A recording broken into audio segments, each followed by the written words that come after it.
नमस्कार, मी सागर जोशी. TV9 मराठीच्या आजची बातमध्ये आपलं स्वागत. आणि बुलेटिनच्या सुरुवातीलाच एक महत्त्वाची बातमी आहे.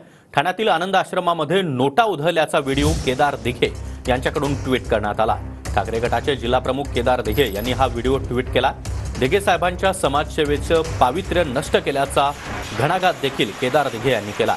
नाव न घेता केदार दिघे यांनी शिंदे गटावर जोरदार हल्लाबोल केला.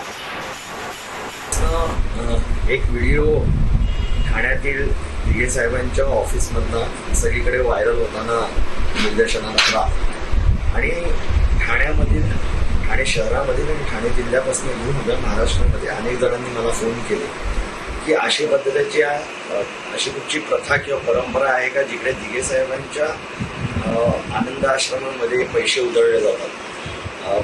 खरोखर निंदनीय आणि खरोखर दुःखदायी गोष्ट आहे की अशा पद्धतीने ते पैसे उधळले गेले.